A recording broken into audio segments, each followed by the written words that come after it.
Hi founders, welcome to the first episode of Know Your Term Sheet. So today we will cover the very core of the term sheet, that is the valuation, the dilution and the raise. When a VC or an investor offers you a term sheet, one of the most obviously important terms are how much money are they going to give you, which is the raise, and how much of your company are going to be giving up for that money, right, which is your dilution. So there are two ways to look at valuation. One is a pre-money valuation and the other is a post-money valuation. Say you're raising rupees 2 crores for 20% of your company. That means that the post-money valuation is rupees 10 crores, right? 2 out of 10 is 20%. And your pre-money valuation is 8 crores. The other way to look at this is that the VC is deciding that the value of your company today is rupees 8 crores and additionally giving you another rupees 2 crores so that your company after the round closes is worth rupees 10 crores. In this example, 8 crores is a pre-money and 10 crores is your post-money. I'll do one more. If you raise say rupees 2 crores for 10% of your company, then your post-money becomes rupees 20 crores and the pre-money becomes rupees 18 crores. One more thing which a founder should understand is that they are not selling their own shares in the company to raise money. What happens in the VC fundraise is typically that the company issues new shares and hence dilutes the founder. In our earlier examples where the post-money valuation is rupees 10 crores, imagine that the company has two co-founders, Mr. A and Ms. B.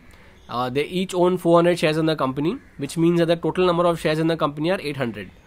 Now, to do the 2 crore on the 8 crore pre-money round, the company will issue 200 new shares to the VC, which the VC will subscribe to in exchange for the investment amount, thereby bringing the total number of shares to 1000 shares. This is because the reason VCs are funding you is not to fund you personally, right? But to give you the money, give the company the money, not you the money, so that the company can use it to build the product, hire people, do marketing, etc.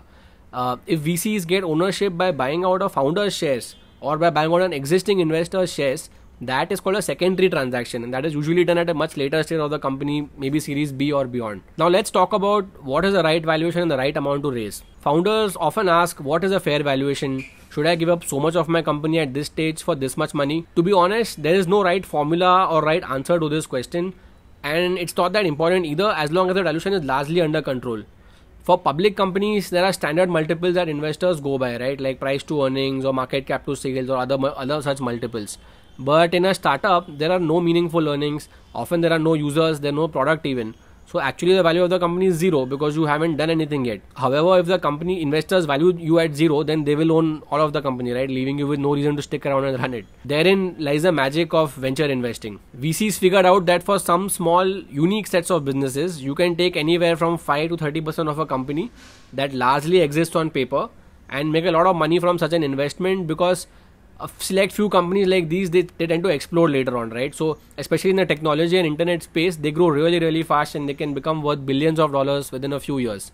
However, the failure rate is also very high. Most of the companies that VCs back actually fail, and that's for a variety of reasons. Co-founders fight, companies often end up shipping a bad product, sometimes they don't even end up shipping the product, sometimes nobody wants the product, sometimes the product is good but not enough people want the product. So there are multiple reasons your company can fail. So for a VC, they have to balance the risk of investing in your company with investing in say 20 or 30 other companies from their fund, out of which maybe 5 or 10 might survive and maybe 2 or 3 might do really well. VCs themselves invest money from a fund which they raise from other investors who are called limited partners or LPs.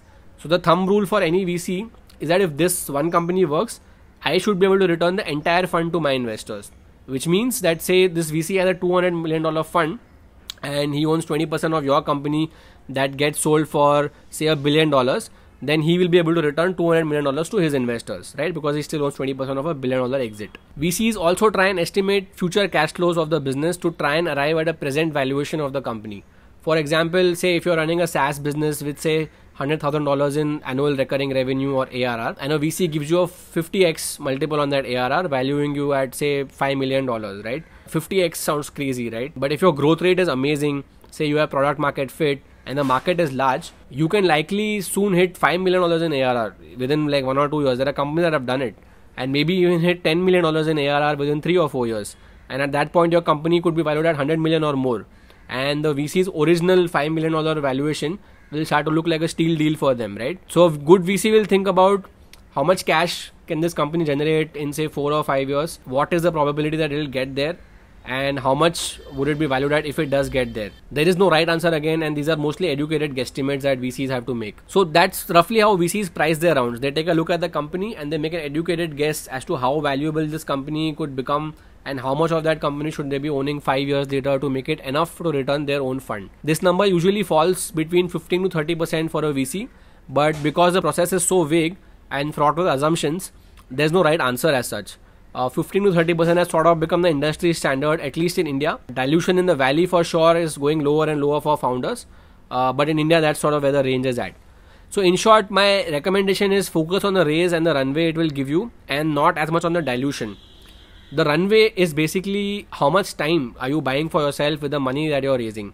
The thumb rule for runway is at a minimum of 18 months, because that's usually the amount of time it will take you to hire a team, build a product, launch that product, show some traction, start pitching to investors for your next round, and so on.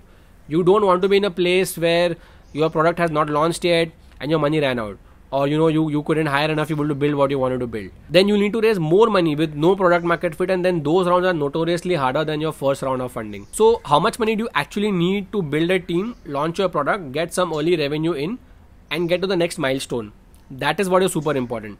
Talk to your investor. Ask them what this milestone should be. Is it X number of daily active users? Is it Y number of paying customers? Is it Z number of retained users? It could be any such metric depending on what business you're in. On dilution, the thumb rule is do not under any circumstances dilute more than 20-25% in any round, especially your first round of funding, especially if it's an angel round. Angels don't have the same compulsions as a VC because they are managing their own money and not other people's money, right? Angel investors are people who are investing in companies or founders that they like or they back more out of a sense of giving back or supporting the ecosystem than out of actually making money from the investment. So they do tend to be more generous with valuations. So if you're doing an angel round, you can get away with as low as 5 to 15% of for a small raise of anywhere from 50 lakh to 2 or 3 crore rupees. For VCs, expect to dilute a minimum of 15-20%.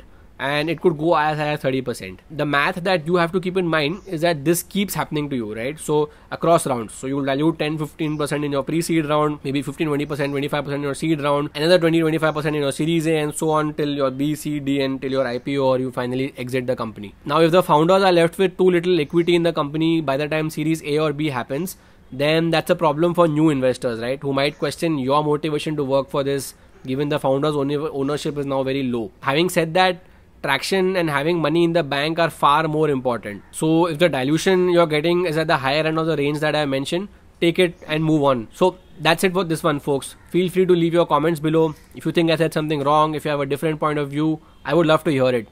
Please also subscribe to this channel to get more such content from the First Cheque team. See you in the next episode of Know Your Term Sheet. Keep building, keep hustling. Cheers.